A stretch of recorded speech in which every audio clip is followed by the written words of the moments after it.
second. All right, cool. Yeah. All right, so that's the title: Quarantine Bliss or Quarantine Miss: How to Manage Self and Serve Your Partner Well. And I wanted to start off with a quarantine miss that we had this week. This is my 2-year-old Mason. Let me see if I can get this to open up so you can see it.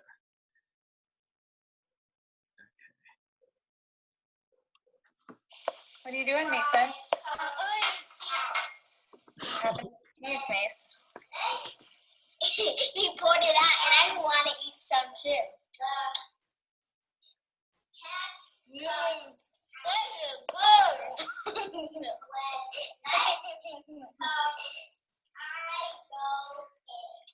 good. So good.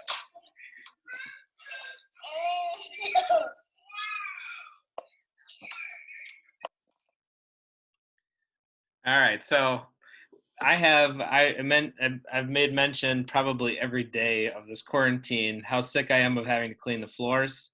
I think yesterday it happened like 4 times, and just there's a lot of, sometimes you turn away from your kid for 1 minute and they go to the fridge, pull out the shredded cheese, and dump it all over the ground. So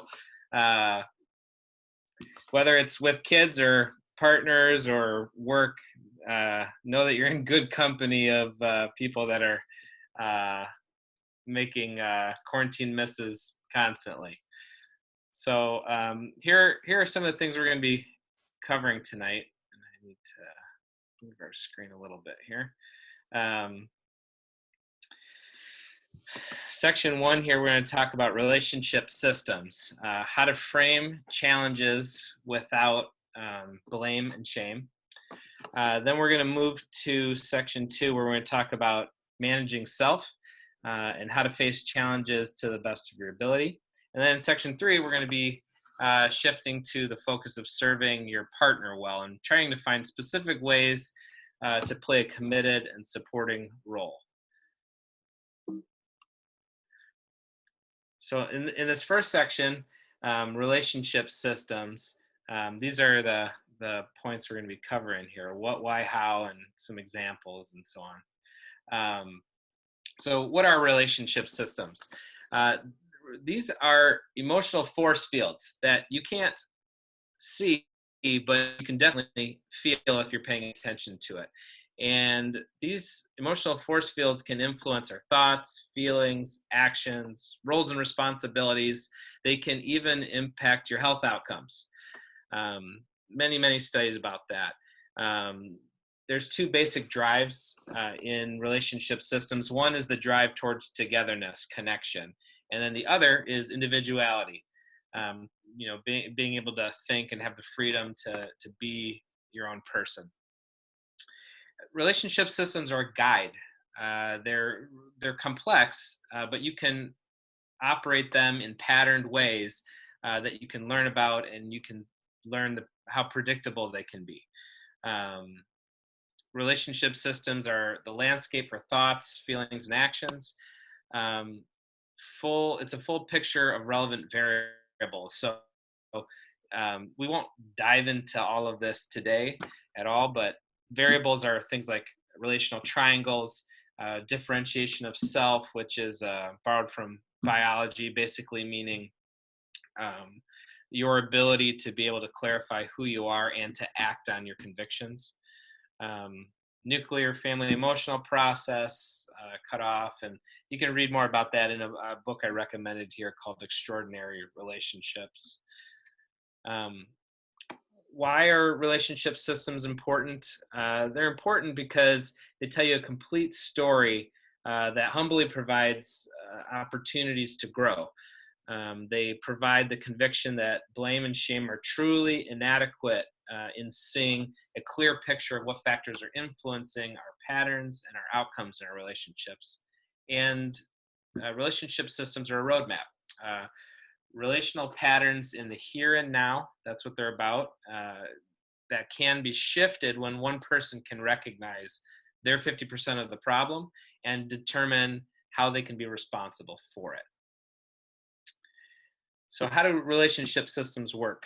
I have down here 4 anxious reciprocal patterns that, if you guys think about, you see this happening in your own relationships, probably on a daily basis. Some of them, at least some of them. So the first one is conflictual pattern, where there tends to be attack, defend. Sometimes it's more one person attacking and one person defending. Sometimes it's swapping places. There's over functioning and under functioning, where one person is taking more responsibility for things that are not their responsibility, and one person is not taking responsibility for things that are their responsibility. There's the pursuer distancer anxious pattern, where one person is trying to get closer to the other, and the other is feeling annoyed by the ways in which that is being enacted, and they're pulling away. And then there's triangulation, which is 2 people that are at odds with each other, and at least one of them pulls in a third person to side with them against the other. And triangles are one of the most powerful ways for a group of people to influence an individual to conform. Let's see. The slide didn't, it shifted somehow, but all those lines are pointing to the letter A, which is a person. Let me see if it pulls up. Okay, there it is. So how do relationship systems work to get beyond blame and shame? Really, one of the main ways to do it is this biological concept of differentiation of self. Now, how psychologists borrowed this from biology is the following.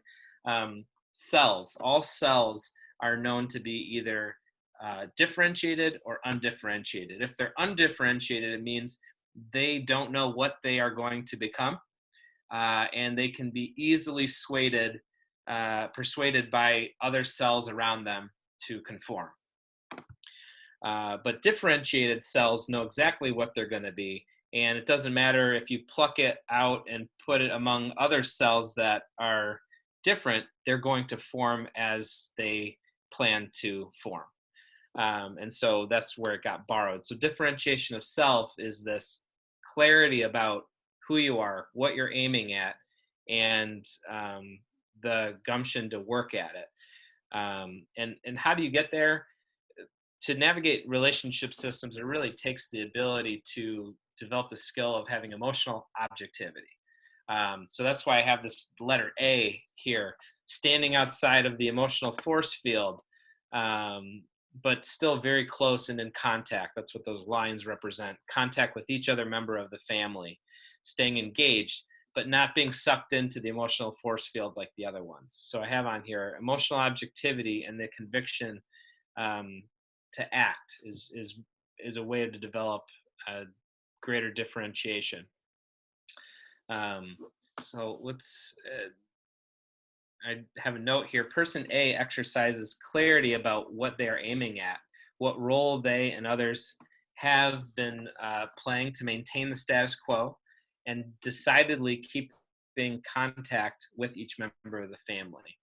And when that happens, when someone does have a pretty strong sense of differentiation, I have written down here at the bottom, feelings are really no match for conviction in action.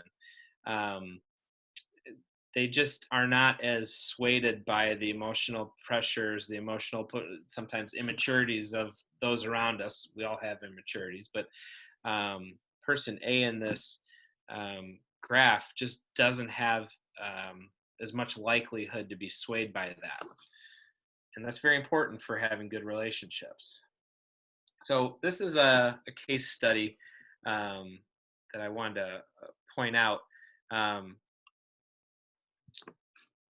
So homeostatic, many of you might know that term, some don't. That just means staying the same.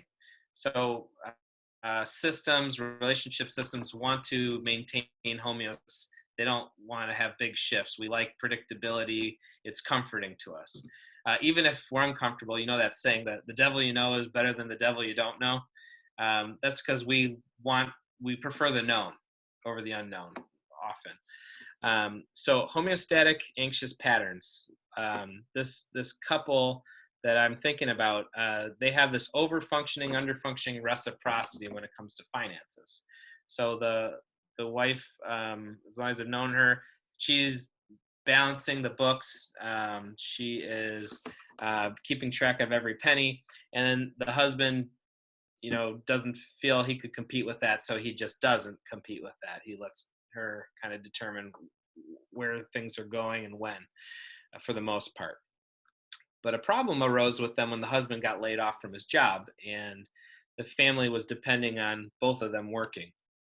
So the wife wanted him to find a stable job to apply for, and was even willing for him to make less in order to have that. And on the other hand, the husband wanted to start a business. Finally, for him, he thought, this is an opportunity for me to take what I've learned from this last job, apply it, and make more money than I've made previously.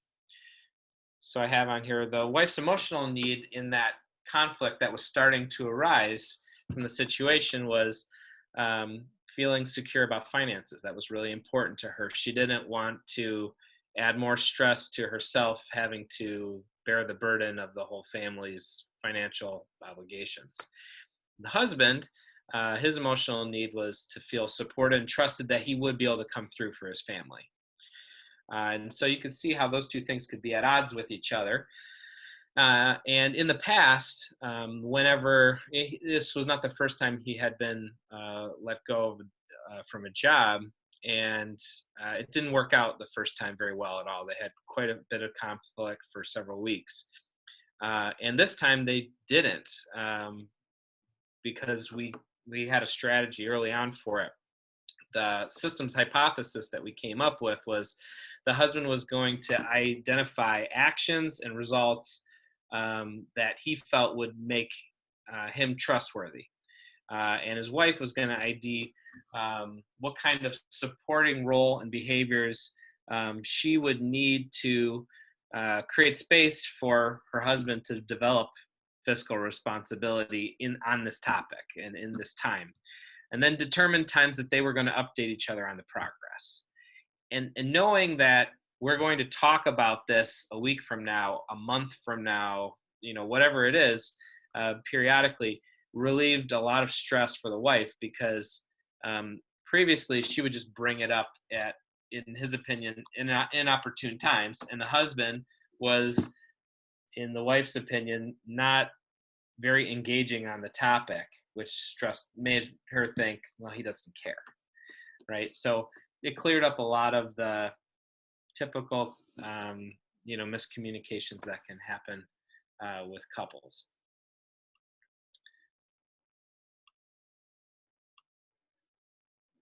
So I don't know if any of you had this thought as I was talking, or have had this thought previously, but my partner's the yeller. I just pull away. Isn't it more their fault than my fault? So you've got, person A here saying, you did this, you did that, yeah, you're always like this. And person B is thinking, woe is me. I feel sorry for myself. And it's really easy, if you're not thinking in terms of what's the reciprocity going on here, it's very easy for some people to have more empathy for person A, thinking, wow, they're carrying the lion's share here. They're doing everything. Their partner's not stepping up. Or, feeling for partner B here, thinking, gosh, if their partner could just ease up on them, I'm sure they'd be willing to help out a little bit more. But either way, it's an incomplete picture. And what relationship systems do is it just recognizes that these things are co-created, these here and now patterns, perpetuating problems and influencing how we describe our stories. So you can imagine that person A, if they are carrying a lion's share for a significant period of time, what types of feelings are they going to start to have? Bitterness, resentment, annoyance, and what kind of feelings is partner B going to have? Maybe depression, maybe feeling like they're unfairly picked on. They're going to think a lot about fairness, perhaps. And it's not just the thoughts that they're having in their head. It's the relationship patterns that are playing out that are massively influencing their thinking. So just to summarize this section, relationship systems are a guide to help create a more complete picture of the challenges people face without taking sides. Systems thinking can guide individuals to recognize their contributions and provide options to change or maintain course. Differentiation of self is the skill of balancing emotional objectivity and acting on your convictions. And for anxious reciprocal patterns that are overfunctioning and underfunctioning, pursuer distancer, conflict, and triangles.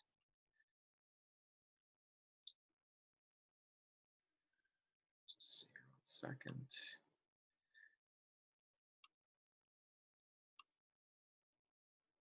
So section 2, managing self, how to face challenges to the best of your ability.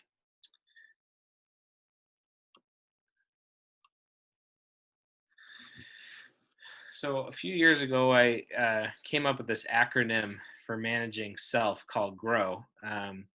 And here's what it stands for. The G stands for getting clear about what you're aiming at. So important to know what are you aiming at, and how you contribute to your relationship being exactly as it is now.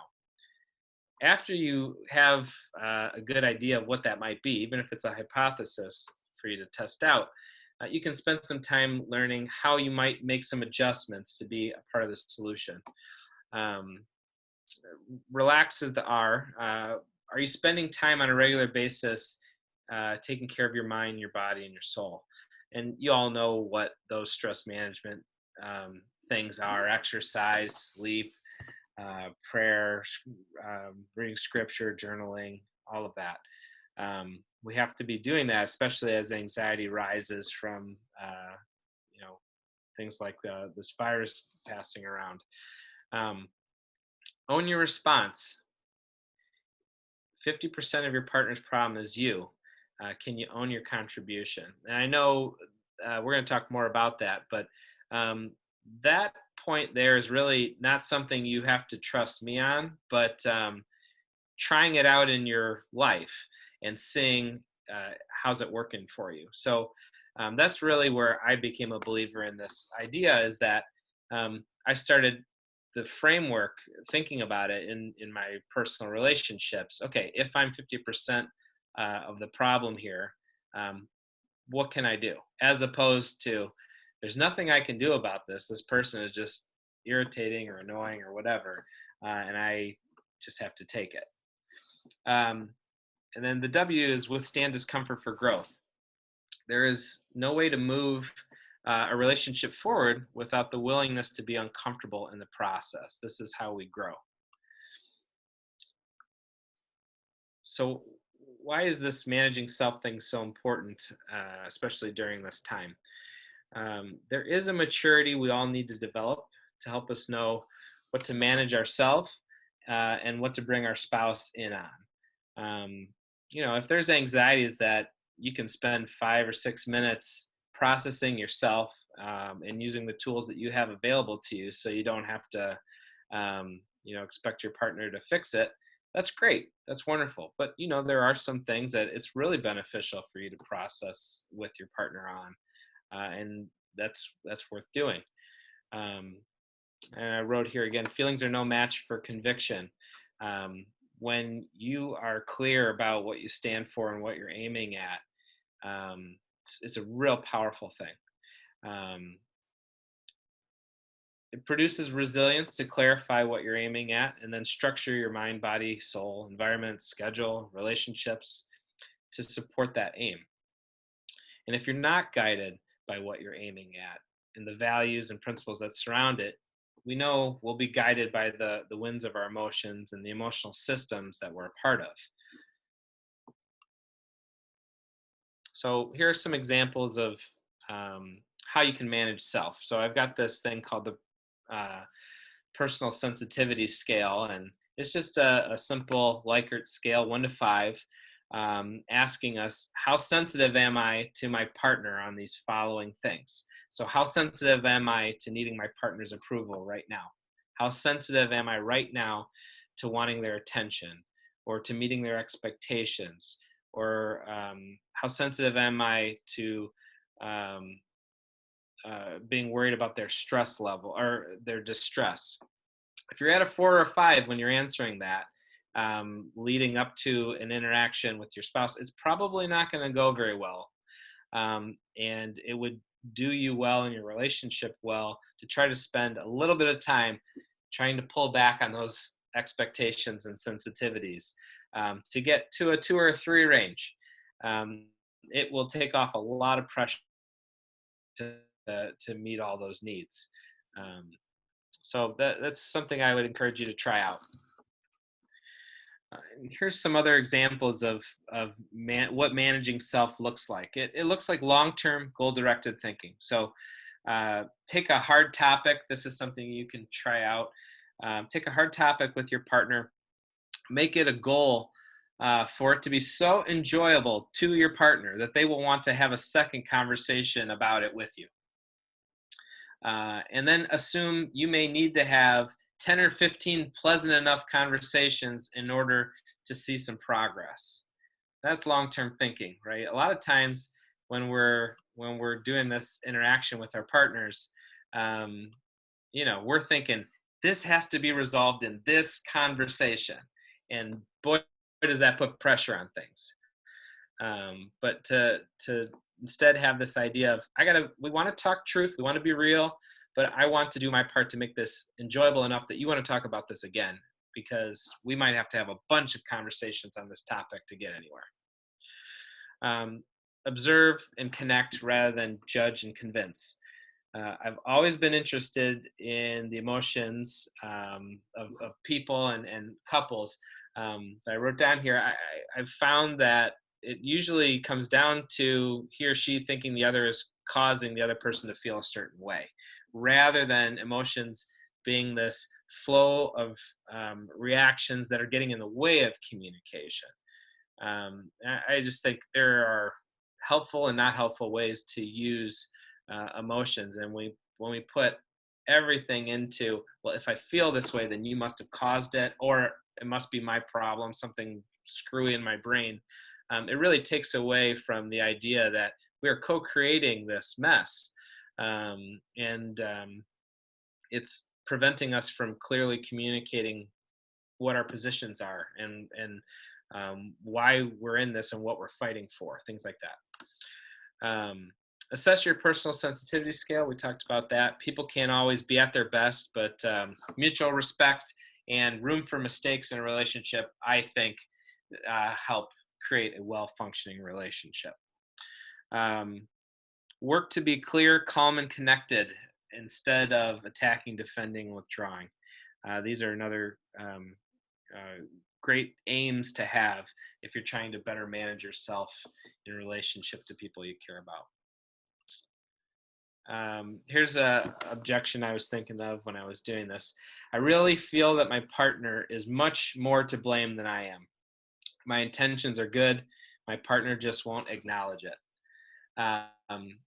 So seeing the part one plays in a system takes a commitment to putting this theory into practice.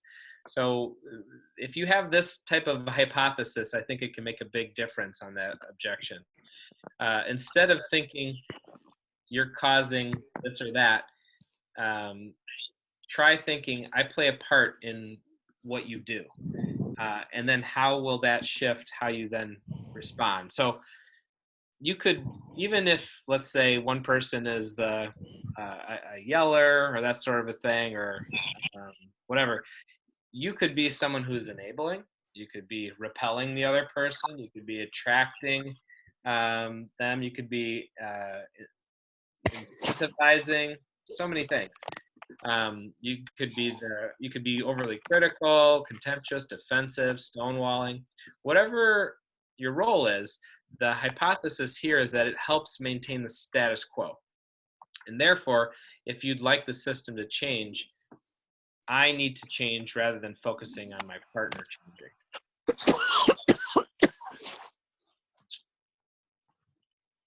So just to summarize this section, we talked about the GROW model: get clear, relax, own your response, and withstand discomfort for growth.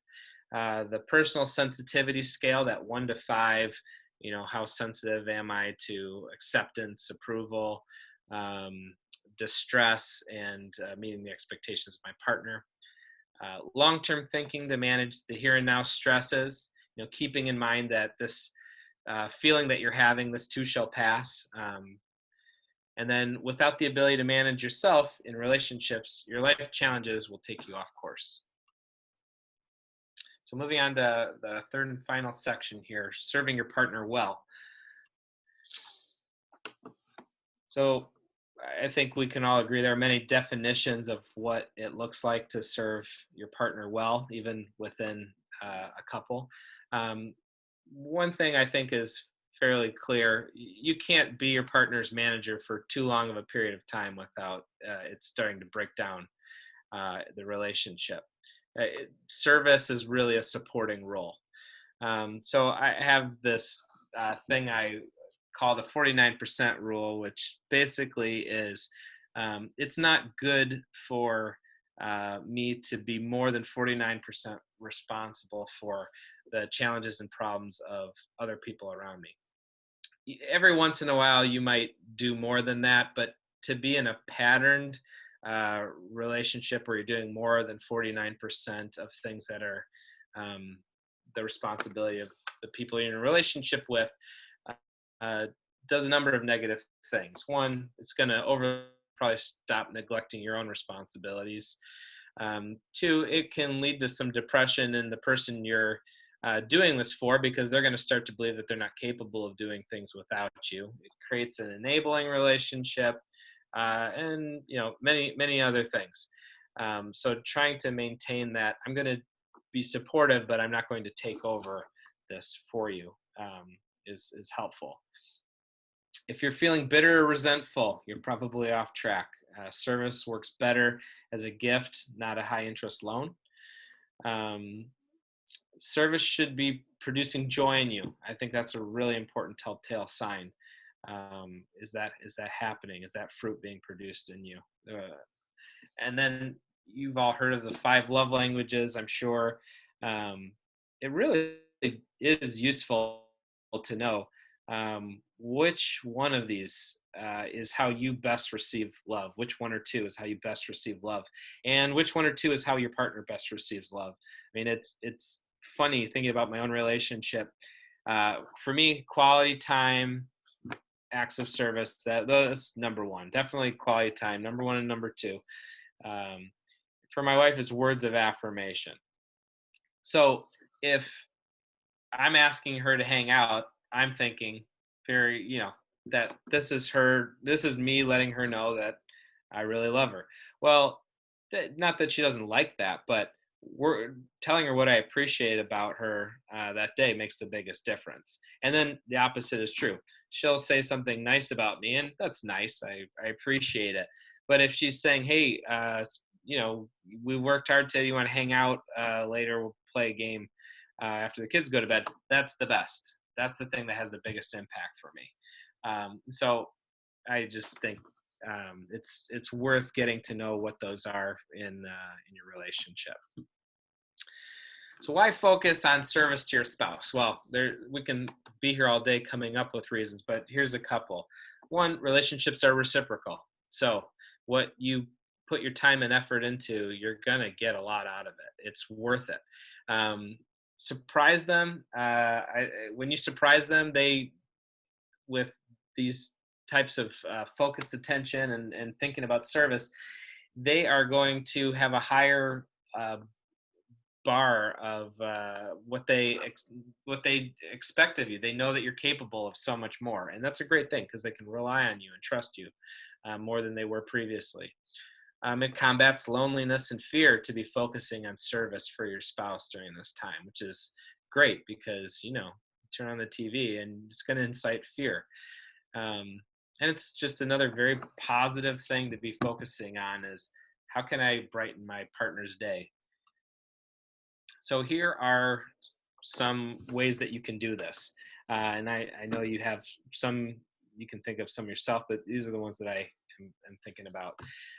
Find something specific that your partner tends to do around the house every day that you maybe don't do, and do that thing. So it just works out that the majority of the time in our household, my wife will get to the dishes before I do.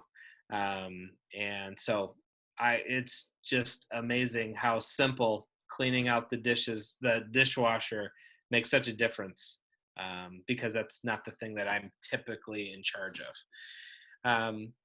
Write a note of gratitude, even if it's a text. When I do this, it's usually a text message most of the time. And since words of affirmation are my partner's main love language, it goes a long way. Invite your partner to have a game night. I think I heard on the radio today that puzzles are selling out like crazy right now. So they're back. Make time for romance. Find a gift you can order online and have it delivered to the house if gifts are your partner's love language. Be interested and curious about your partner's points of view more than having the desire to correct them. Just the plain sense of curiosity makes such a difference. Find ways to laugh. I don't know if any of you saw at Easter Mayor Lightfoot, the Mayor Lightfoot meme about Jesus coming out of the tomb and her saying to him, "Nope." But I thought that was just hilarious. And there's so many of those. Asking, how can I help? Can make such a big difference when you see your partner working away at something. Offering to take a task or responsibility so your partner can have a little time to themselves. We're in close quarters now, so that's priceless when we're willing to do that. So to summarize this last section, service done right produces joy. Try taking the 5 love languages if you haven't, and just remember that relationships are reciprocal.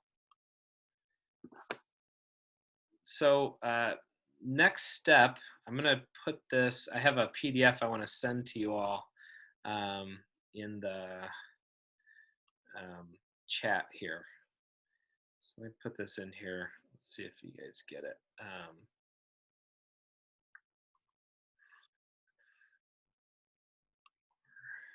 Chat. This is just something you can take home and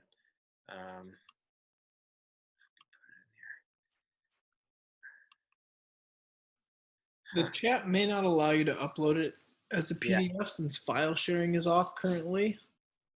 But I can send it out in a follow-up email. Let me email it to you. I'll just show you, get a glance at what it is here, since we are screen sharing.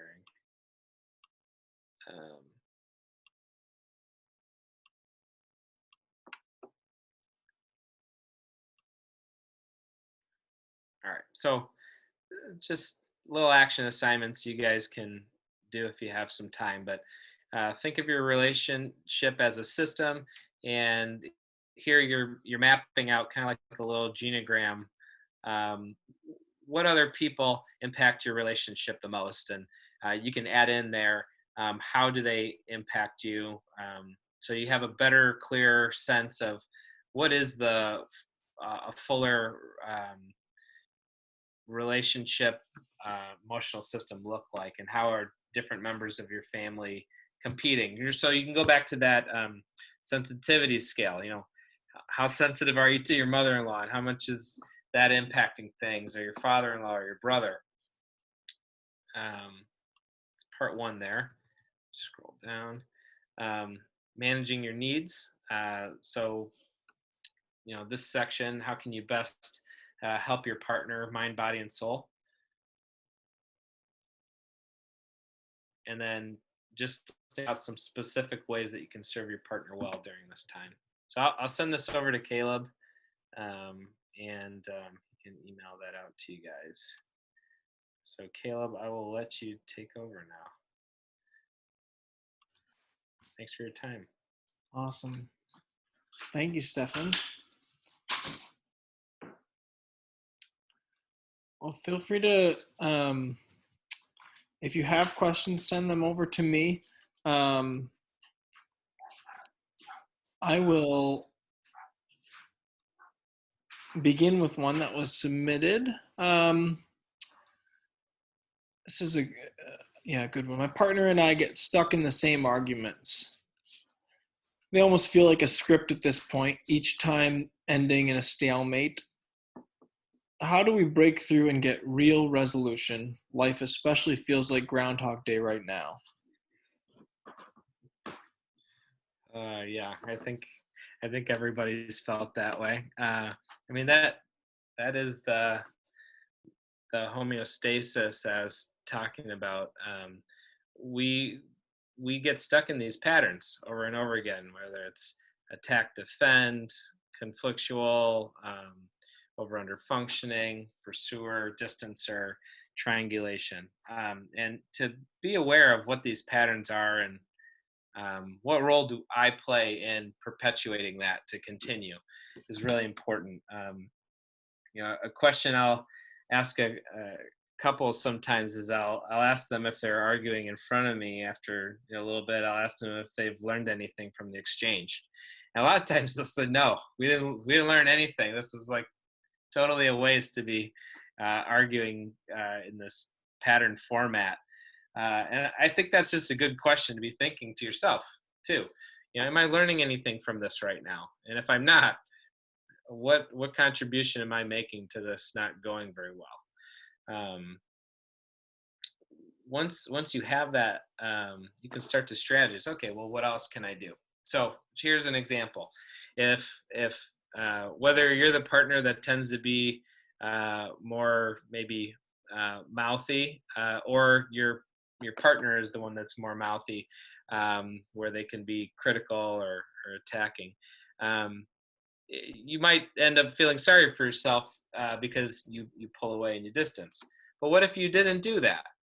What if when you got the signal that your partner was displeased with something, even if they're laying it on way too thick, they're coming at you too strong, where your natural tendency is to say, that's unfair, that's inaccurate, here's why it's not right, you're exaggerating your point, blah, blah, blah. What if your focus instead was something like, wow, you're really upset.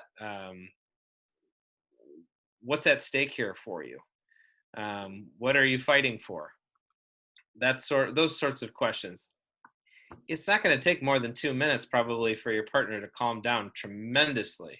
And that's what they wanted anyway. They just didn't know how to articulate it because they were full of pretty strong emotions. And it's a much faster way to get through a conflict like that than to focus on how it's unfair, or they're exaggerating, or it's inaccurate, or they're spending too much time blaming you.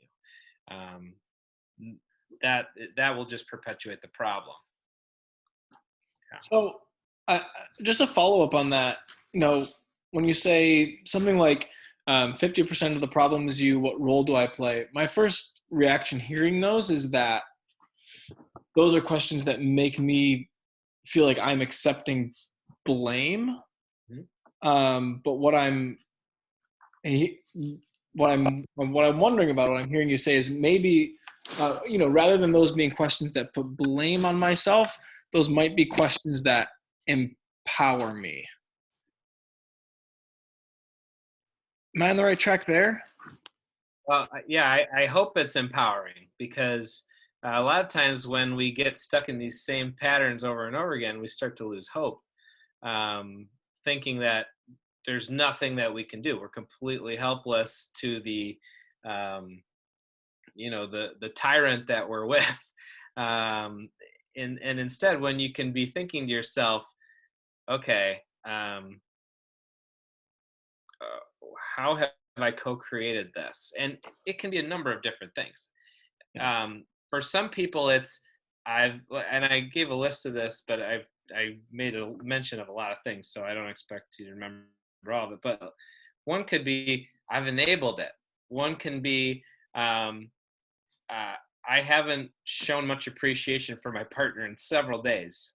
Another could be I haven't paid much attention to them. Another could be there's been a lot of stuff that needed to be done around the house, and I really didn't help that much. And my partner's done a bunch of stuff. And so now they're coming at me with more force, and I'm just saying, no, they're just a terrible person. That's why they come at me with such force. Well, there's a lot more to it, right? So that 50% says, let me put a lot of attention to how I made this pattern something we've been engaging in for a long time. Yeah. I think you can stop screen sharing so that we can see you and Sorry, I didn't others realize I was potentially. still doing that. Okay. So, Should be in the Zoom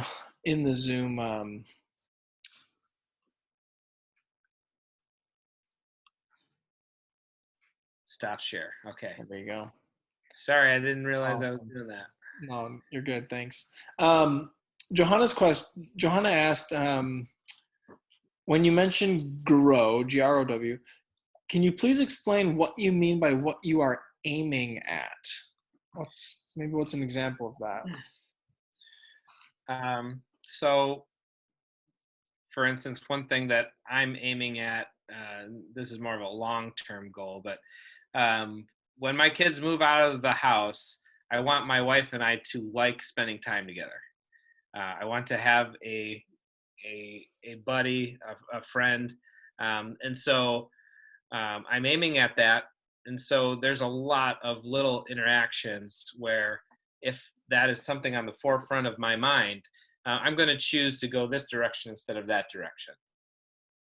If you don't have something like that on your mind, and it doesn't necessarily have to be that, but something like that on your mind, then the emotions of a particular situation are going to take you off course. So, like that example of, what are you aiming at? Not what are you aiming at? Sorry. The example of asking, what's at stake in this for you is a question I would not normally ask, but because I want to have a good relationship with my life in 20 years, I'll do that sometimes if we're having conflict, because I know that is something that's going to help us move forward and resolve a misunderstanding healthier. And I'm going to still have a friend after the conflict is over. Does that make sense? Are those sorts of goals that you have written down, that you and your wife have processed, talked through, written these things down? I mean, yeah, I write a lot, so I've got notebooks of things. I don't. That's something that particular one is something that's memorized now because it's something I've been aiming at for a long time. But you constantly write this stuff down. I'm a big journaler, so yeah, I write down things I'm aiming at quite a bit. With my kids too. So this happened today, where my son he was throwing a ball in the house and he hit their music book on the piano. The music fell on the ground, and I looked at my wife and I said, "I bet you $1 he doesn't pick it up." And she goes, "I was gonna bet that he wasn't gonna pick it up too." And within 10 seconds, he stepped on the music and then walked away. So that is something that is, though we laughed at it and it's great, that's not really acceptable to me. I don't want to have kids that act like that. Like if you see something, and this is something that they're experiencing me talking about a lot right now during this quarantine, is if you see something that's not right in the house, pick it up, because mom and dad don't want to be picking all this up for you that's over functioning, and I don't want to do that. And B, I don't want to be the person that has to tell them I want them to do this before they do it. I want them to do it. So that's something I'm focused on. I want them to be responsible for their share of things and be a good teammate. So that's something I'm aiming at for my kids. Yeah. And I'm not normal on people to do stuff, but since that's a character trait that I really want my kids to have, I do it. I talk to them about even little things sometimes. A couple of questions about sort of about individuality. The first one from someone asking about marriage, and particularly referencing, oneness in marriage. Sometimes being articulated as the goal. Thinking even of maybe the Bible talking about leaving your parents and cleaving to one another, sort of that unity. How do you achieve that or strive for that and still maintain a healthy level of individuality? So that's a good question. I think about togetherness and individuality as two different bookends of a continuum. So if you focus all on togetherness without individuality, people are going to get really reactive. And if you focus all on individuality and no togetherness, you can get really lonely. So there's somewhere in the middle there for everybody, and it's maybe 60-40 for some, 55-45 for others. The specific number doesn't matter, but that balance of the two is where we're trying to aim at. So the individuality point is so thinking about this more theologically, what are your convictions? What does your personal relationship with God drive you to do, and how to act, and what are your values and principles that deepen your relationship with God, that are your non-negotiables, that are the things that you hold dearly and cling to. That's really important to be able to define those things. Otherwise, when the crowd pushes you to go in a different direction, you don't really have a reason not to, because you're going to get swayed more. And so we need thoughtful, mature Christian people that on the individual side of things can define themselves well. Now, that doesn't mean you can't change some of the things that you've defined yourself as, because this is not about being dogmatic. It's about being principled. So it's constantly looking for factual information and things that, how's this working for me, and doing those types of assessments and making adjustments as needed.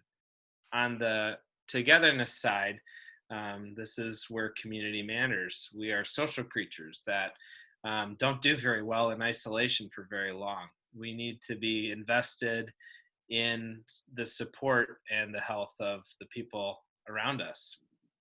And it can bring a lot of joy. And there's actually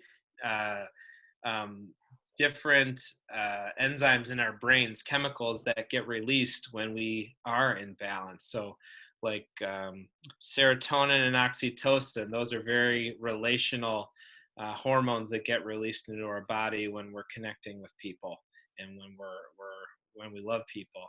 And then dopamine and norepinephrine are things that when you're achieving your goals, especially dopamine, when you have a checklist and you check it off because you accomplished something, that's a dopamine hit.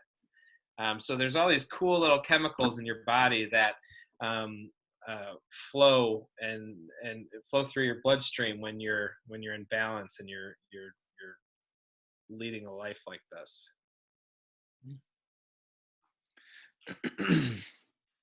That's great.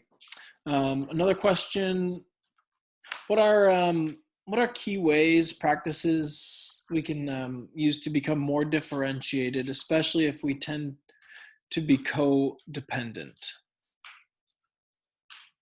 Can you say that one more time? What are some key ways we can become more differentiated if we tend to be codependent?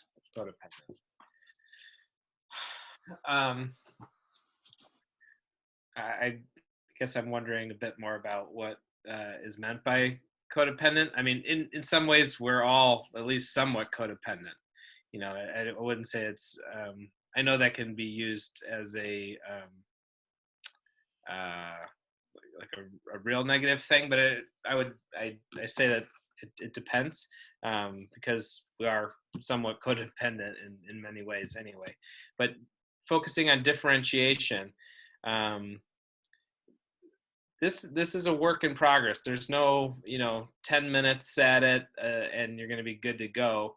You have to go into a tough situation clear about what you're aiming at, and then probably fall on your face a lot, and then to get out of that situation and kind of assess what the hell happened, what just went wrong, and again thinking about what part did I play, what can I learn from this, how can I grow, how can I be 1% better the next time I get into this. It's the maturing process. I think about an example of if you're a 20-year-old and you start drinking, and then 20 years passes, now you're 40. And if you're an alcoholic, you probably have the maturity of a 20-year-old, because it's 20 years of avoiding dealing with real life situations that had the opportunity to improve your maturity. And by not taking it, it's hard to develop differentiation. So differentiation comes as you put the time and effort in to facing your challenges and being thoughtful about what you're aiming at without succumbing to a lot of the emotional pressures to go against those things. Does that make sense? Yeah. Unfortunately, it does. Just do a couple more quick questions. This was a good one about technology. My spouse and I look at our phone constantly, and to the point that it's, creating problems in our relationship. Any advice on how we break away from our devices and cultivate more heart-to-heart conversations? Did you write that question, Drew? So I am the person in my marriage that will be on my phone more than my spouse. It's my phone is my work computer, so it is difficult for me. The things that work best for me to get away from my phone is if my wife is trying to get my attention. If she can say something along the lines of, in 5 or 10 minutes, do you think you could put your phone away and we can, have some one-on-one time? Something like that, where it's not the pressure of you need to stop the task that you're doing right now and talk to me. But instead, give me the dignity of 5 or 10 minutes to wrap up what I'm doing. And then, yeah, of course, I want to hang out. Remember, quality time is my love language. I love it. But if I'm getting the sense that she's doing her own thing and I'm doing my own thing, well, one of the things that I'll do is I'll get a little more work done on my phone. And just to have a couple of minutes to be able to wrap it up, to hang out, that does it for me. I mean, that would be what I would say. Thanks. And then any books, favorite relationship books you recommend? Top of your shelf? Yeah, there's a lot of good ones. What is it? Seven Principles That Make Marriage Work is a good one. I recommended the Extraordinary Relationships book in there. If you're thinking more of like family systems, the book Generation to Generation is a really good one. There's another one called The Failure of Nerve. That's an excellent one, by Edwin Friedman. Generation to Generation is also Edwin Friedman. Yeah, that's to start a few. You can email me. I'll give you more too if anybody wants on a specific topic with relationship. There's a lot of good ones. Do you want to share your email, or maybe Caleb can just send it out? Sure. I can Caleb, do you want to just send it when you're going to send the PDF that he was? Yeah. Makes sense. Let me make a note Okay. to do that, or I'll forget. Great.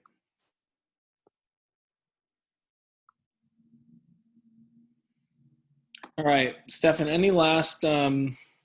I mean, quarantine specific, we're all, in close quarters, figuring out how to find our own spaces, and any last final, make sure you're not doing this or make sure you are doing this.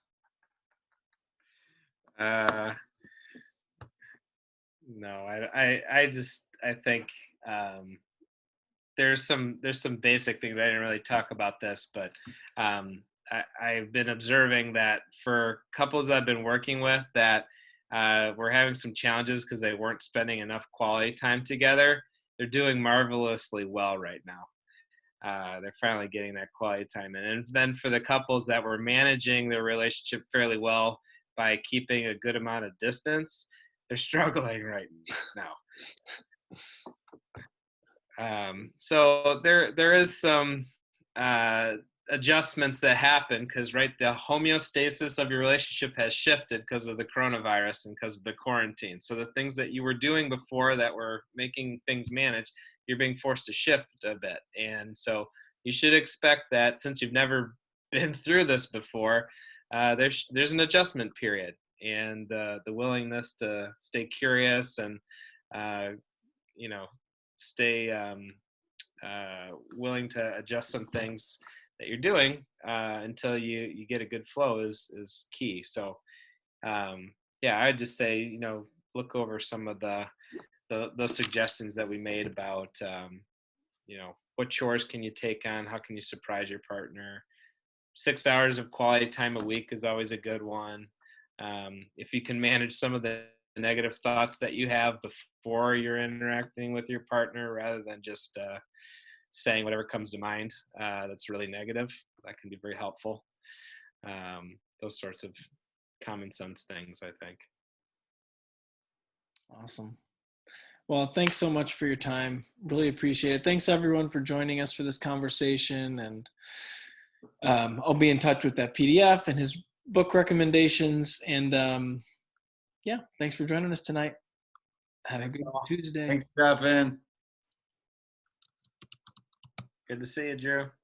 Great seeing you. Hey, thank you so much, Stephan, and good to see everybody. Peace. Bob. Good. Take care. Thank you. Yeah.